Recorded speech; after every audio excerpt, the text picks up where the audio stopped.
ടോപ്പിക്കാണ് evolution of computing. Evolution എന്ന് പറഞ്ഞാൽ എന്താണ്? ഉദ്ഭവം, കമ്പ്യൂട്ടിങ്ങിൻ്റെ ഉദ്ഭവം അല്ലെങ്കിൽ അതിൻ്റെ ബിഗിനിങ്. അപ്പോൾ കമ്പ്യൂട്ടിംഗ് എന്ന് പറഞ്ഞാൽ എന്താണ്? കാൽക്കുലേറ്റിംഗ്.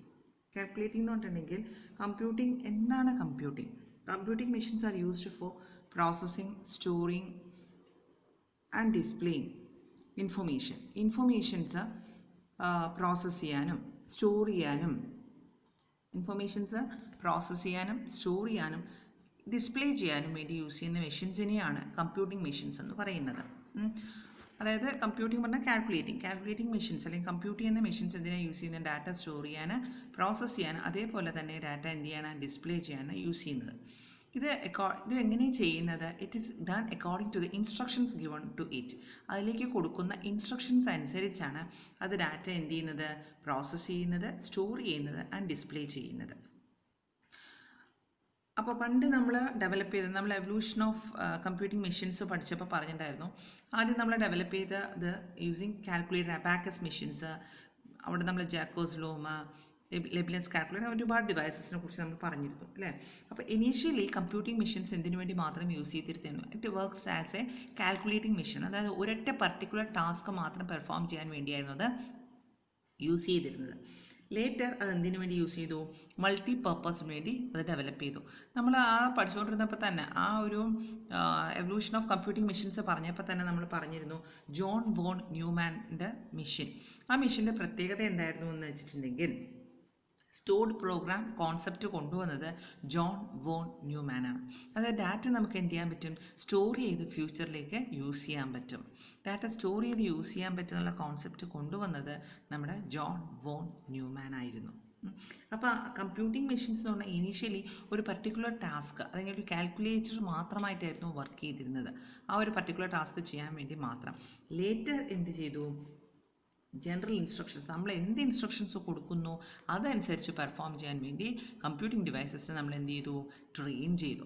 അപ്പോൾ കമ്പ്യൂട്ടിംഗ് മെഷീൻസ് എന്തിനാണ് യൂസ് ചെയ്യുന്നത്? ഡാറ്റ പ്രോസസ്സ് ചെയ്യാൻ, സ്റ്റോർ ചെയ്യാൻ, അതേപോലെ ഡാറ്റ ഇൻഫർമേഷൻസ് ഡിസ്പ്ലേ ചെയ്യാൻ വേണ്ടിയിട്ട്. ഇതെങ്ങനെ ചെയ്യുന്നത് വെച്ചിട്ടുണ്ടെങ്കിൽ, നമ്മൾ എന്ത് ഇൻസ്ട്രക്ഷൻസ് ആണോ കൊടുക്കുന്നത് അതനുസരിച്ചാണ് അത് വർക്ക് ചെയ്യുക. ഇപ്പോൾ ഫോർ എക്സാമ്പിൾ, നമ്മളിപ്പോൾ ഒരുവിധം എല്ലാ കടകളിലും, സൂപ്പർ മാർക്കറ്റിൽ എല്ലാ കടകളിലും എന്ത് കാണാൻ? കമ്പ്യൂട്ടറൈസ്ഡ് ആണ് അല്ലേ. ഇപ്പോൾ സൂപ്പർ മാർക്കറ്റിൽ യൂസ് ചെയ്യുന്ന സോഫ്റ്റ്വെയർ ആയിരിക്കില്ല ഗാർമെൻറ്റ് ഷോപ്പിൽ യൂസ് ചെയ്യുന്നത് അല്ലേ.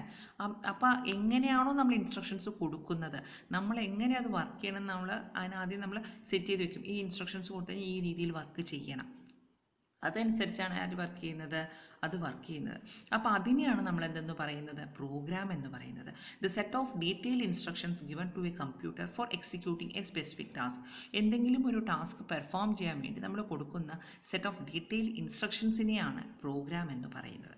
അപ്പോൾ കമ്പ്യൂട്ടിംഗ് മെഷീൻസിൻ്റെ യൂസ് എന്ന് വെച്ചാൽ ഡാറ്റ പ്രോസസ്സ് ചെയ്യുക, ഡാറ്റ സ്റ്റോർ ചെയ്യുക, നമ്മുടെ ആവശ്യാനുസരണം എന്ത് ചെയ്യുക? അത് ഡിസ്പ്ലേ ചെയ്ത് കാണിക്കുക. ഇതൊക്കെ എങ്ങനെ ചെയ്യുന്നു? നമ്മൾ കൊടുക്കുന്ന ഇൻസ്ട്രക്ഷൻസ് അനുസരിച്ചാണ് അത് ചെയ്യുന്നത്. അപ്പോൾ എന്താണ് ഈ ഇൻസ്ട്രക്ഷൻസ്? നമ്മൾ കൊടുക്കുന്ന സെറ്റ് ഓഫ് ഡീറ്റെയിൽ ഇൻസ്ട്രക്ഷൻസ്, എന്തെങ്കിലും ഒരു ടാസ്ക് പെർഫോം ചെയ്യാൻ വേണ്ടി നമ്മൾ കൊടുക്കുന്ന സെറ്റ് ഓഫ് ഡീറ്റെയിൽ ഇൻസ്ട്രക്ഷൻസിനെയാണ് പ്രോഗ്രാം എന്ന് പറയുന്നത്. ഇപ്പോൾ നമ്മൾ ചെറിയ പ്രോഗ്രാമിൽ 2 നമ്പേഴ്സ് ആഡ് ചെയ്യാനുള്ള, നിങ്ങൾ 10ാം ക്ലാസ്സിൽ ബേസിക് പഠിച്ചിട്ടുണ്ടാവും എന്ന് വിചാരിക്കുന്നു. നമ്മൾ 2 നമ്പേഴ്സ് ആഡ് ചെയ്യാനുള്ള ഒരു പ്രോഗ്രാം എഴുതിയെന്ന് വിചാരിക്കുക. അതേസമയം 2 നമ്പർ ഡിവൈഡ് ചെയ്യാനുള്ള പ്രോഗ്രാമിൽ ചെറിയ ഡിഫറൻസ് ഉണ്ടാവും, പക്ഷേ പ്രോഗ്രാം എന്താണെന്ന് മാറുന്നു. 2 നമ്പേഴ്സ് ആഡ് ചെയ്യുന്ന പ്രോഗ്രാം എഴുതുന്ന പോലെ ആയിരിക്കില്ല ഒരു ട്രയാങ്കിളിൻ്റെ ഏരിയ കണ്ടുപിടിക്കാൻ വേണ്ടി യൂസ് ചെയ്യുന്ന പ്രോഗ്രാം. അതായത് ഓരോ പ്രോഗ്രാം അനുസരിച്ച് എന്ത് ചെയ്യുന്നു? അതിൻ്റെ സെറ്റ് ഓഫ് ഇൻസ്ട്രക്ഷൻസ്, നമ്മൾ കൊടുക്കുന്ന ഇൻസ്ട്രക്ഷൻസ് മാറുന്നു.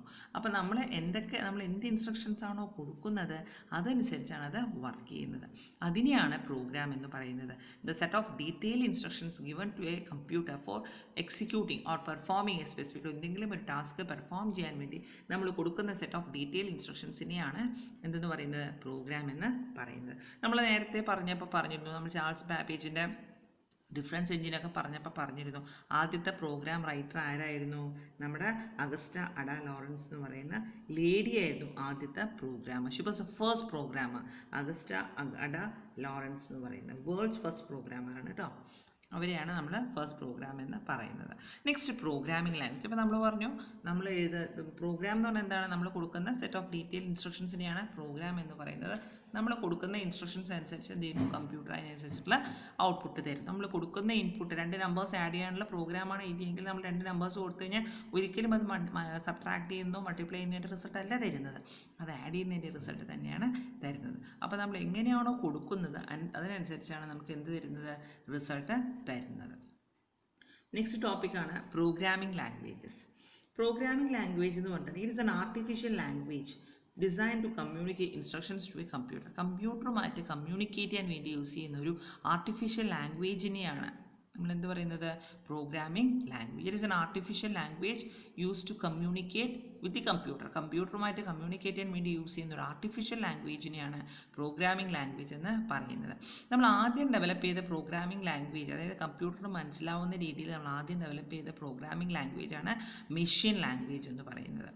ഈ മെഷീൻ ലാംഗ്വേജിൻ്റെ പ്രത്യേകത എന്താണെന്ന് വെച്ചാൽ അവിടെ ഇംഗ്ലീഷ് വാക്കുകളൊന്നുമില്ല. ആര് മാത്രമേ ഉള്ളൂ, 0യും 1ഉം മാത്രമേ ഉള്ളൂ.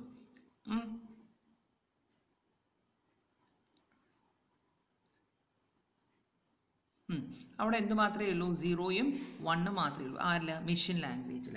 അപ്പോൾ ഈ 0യും 1ഉം മാത്രം നമ്മൾ ഇങ്ങനെ കേട്ടിട്ടുണ്ട് അല്ലേ, കമ്പ്യൂട്ടർ ഒരു ബൈനറി സിസ്റ്റം, ഒരു ഡിജിറ്റൽ സിസ്റ്റം. അവിടെ ആര് മാത്രമേ ഉള്ളൂ, 0യും 1ഉം മാത്രമേ ഉള്ളൂ, നമ്മൾ കേട്ടിട്ടുണ്ട്. അപ്പോൾ ഈ 0യും 1ഉം ആയപ്പോൾ, അതായത് ആദ്യം നമ്മൾ ഡെവലപ്പ് ചെയ്ത ലാംഗ്വേജ് മെഷീൻ ലാംഗ്വേജ് ആണല്ലോ, അവിടെ 0സും 1സും മാത്രമേ യൂസ് ചെയ്യുന്നുള്ളൂ. പക്ഷേ ഈ 0സും 1സും യൂസ് ചെയ്യുന്ന സമയത്ത് കമ്പ്യൂട്ടറിൻ്റെ സ്പീഡും അതിൻ്റെ എഫിഷ്യൻസിയൊക്കെ എന്ത് ചെയ്തു, കൂടി. പക്ഷേ അവിടെയും ഡ്രോബാക്ക് ഉണ്ടായിരുന്നു. എന്താണെന്ന് വെച്ചിട്ടുണ്ടെങ്കിൽ എന്തെങ്കിലും ഒരു എറർ ഉണ്ടായിക്കഴിഞ്ഞാൽ നമുക്കത് കണ്ടുപിടിക്കാൻ ബുദ്ധിമുട്ടാണ്. കാരണം നമ്മുടെ കമ്പ്യൂട്ടറിൻ്റെ അകത്തുള്ള ഓരോ വാക്കും ABCD എന്നുള്ള ഓരോ വാക്കും നമ്മൾ എന്തിലെഴുതിക്കണം, 0യും 1ൻ്റെ രൂപത്തിലാണ്. ഓരോന്നിനോട് സ്പെസിഫിക് കോഡ് ഉണ്ട്. അപ്പോൾ എല്ലാത്തിനും നമ്മൾ എന്തിലും 0, 1 നമ്പേഴ്സ് ആയിക്കോട്ടെ, ആൽഫബറ്റ്സ് ആയിക്കോട്ടെ, വേർഡ്സ് ആയിക്കോട്ടെ, ഇമേജസ് ആയിക്കോട്ടെ, എല്ലാം നമ്മൾ എന്തിൻ്റെ രൂപത്തിൽ എഴുതുന്നത്, 0യും 1ൻ്റെ രൂപത്തിലായിരുന്നു എഴുതിയിരുന്നത്. അങ്ങനെ എഴുതുന്ന സമയത്ത് കമ്പ്യൂട്ടറിന് ആ സാധനം വേഗം മനസ്സിലാവും. It is A digital system എന്നാണ് പറയുന്നത്.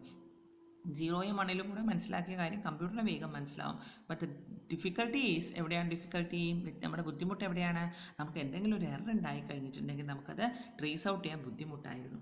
മാത്രമല്ല പ്രോഗ്രാമറിന് ഈ 0യും 1ൻ്റെയും ബേസ് ചെയ്തിട്ട് നമ്മൾ മെഷീൻ ലാംഗ്വേജ് ഉണ്ടാക്കുന്ന സമയത്ത് പ്രോഗ്രാമിന് കമ്പ്യൂട്ടറിൻ്റെ ആർക്കിടെക്ചറിനെ കുറിച്ച്, അതിൻ്റെ സ്ട്രക്ചറിനെ കുറിച്ച്, ഇൻറ്റേർണൽ അറേഞ്ച്മെൻറ്റിനെ കുറിച്ച് വ്യക്തമായി എന്തുണ്ടായിരിക്കണം, ഒരു ധാരണയുണ്ടായിരിക്കണം. ശരിക്കും പ്രോഗ്രാം എഴുതാൻ വേണ്ടി നമുക്ക് കമ്പ്യൂട്ടറിൻ്റെ സ്ട്രക്ചർ അറിയേണ്ട ആവശ്യമില്ല.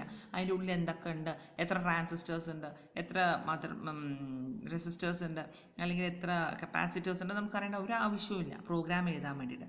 പക്ഷേ യൂസിങ് മെഷീൻ ലാംഗ്വേജ് ആകുമ്പോൾ അതിൻ്റെ ആർക്കിടെക്ചറും കൂടെ നമ്മൾ അറിയേണ്ടത് നിർബന്ധമായി മാറി.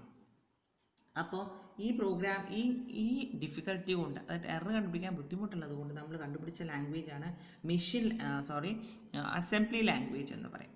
ഈ അസംബ്ലി ലാംഗ്വേജിൻ്റെ പ്രത്യേകത എന്താണെന്ന് വെച്ചിട്ടുണ്ടെങ്കിൽ 0യും 1ൻ്റെയും സ്ഥാനത്ത് എന്തായിരുന്നു, ഇംഗ്ലീഷ് കീവേഡ്സ് ആയിരുന്നു, ഇംഗ്ലീഷ് വാക്കുകളായിരുന്നു.